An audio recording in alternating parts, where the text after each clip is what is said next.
uylanadigan yigitlarga aytiladigan narsa. Sen xaridor bo'layotgan qiz, sen faqat qizni o'ziga xaridor bo'lma, birodar. Sen mana shu qizni tarbiya qilgan oilasiga xaridor bo'l. Onasini ko'rib, qaysi xonadonda ulg'aydi, qanday muhitda o'sdi, kim tarbiya qildi, qaysi tushuncha bilan o'sdi, qaysi fikr bilan ulg'aydi, atrofida kimlar bo'lganida, mana shu juda ham muhim narsa. Akalar, imom bo'lganimiz vajifadan ko'p savollar bilan keladi.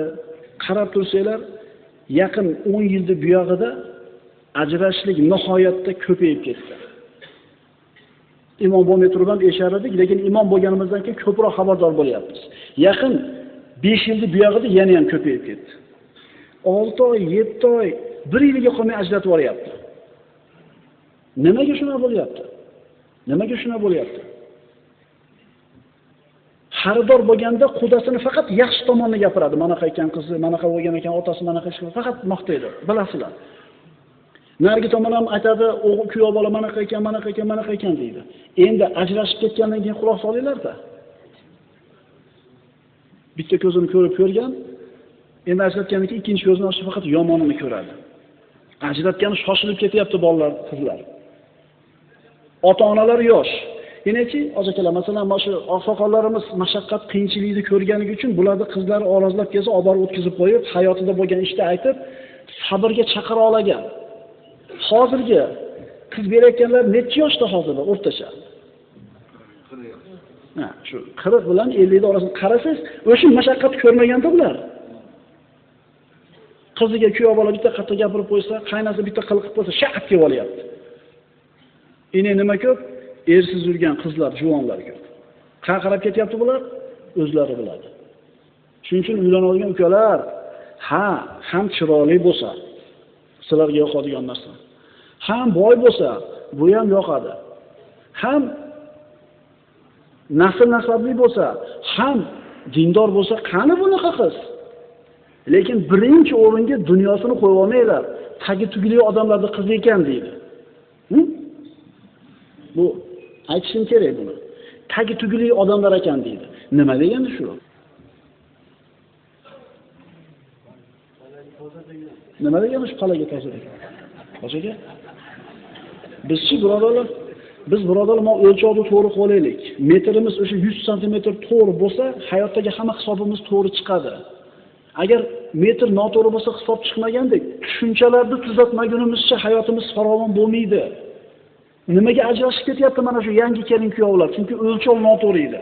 Palagi toza degan nima degani? Nima degani palagi toza? Tagi tuglik odamlar ekan deydi. Mana bitta shu, agar mana shu juma ma'ruzasidan keyin bitta narsa shuni tushunib qolsak, zo'r. Katta narsa o'rgangan bo'lamiz. Tagi tuglik degani avvalambor dindor. Halol tijorat qilgan, bolalarga tarbiya bergan, axloqli odamlar deyiladi. Dindor, halol yegan, tarbiya qilgan axloqli odamlar. Qarang, mushrik bo'lgan Ummu Salama onamizning otasi, qarang saxovatda yashaligini, axloqli bo'lgan ekan. Innama bu'istu li utammima makarimal axloq degan payg'ambarimiz sollallohu alayhi vasallam.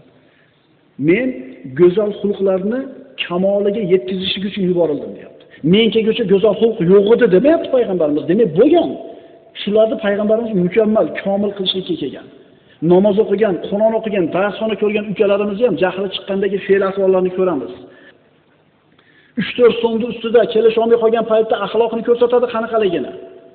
Safarga chiqqanda, pul muomala qilganda ko'rsatyapmiz.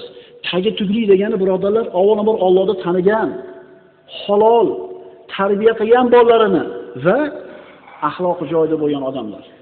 Bor shunaqa odamlar, dindan xabari yo'q, lekin axloqi joyida, o'zini tutishni biladi. Rosa yomon edi 1 yil xudolar bir-birini. Keyin yarashib ketaveradi yana, hali gapirib qo'ygan gaplariga yomon xijolat bo'ladi. Shuning uchun mabodo kimda shunga muammo bo'lsa, yomonlamay turing xudo tarafda. Shunda ehtimoli ham bor. Lekin hozirga aytgan narsa, o'g'il bolalar tagi tuglik, nasl nasablik palagi toza bo'lgan joydan olaylik. Garchi puli yo'q bo'lsa ham oilani.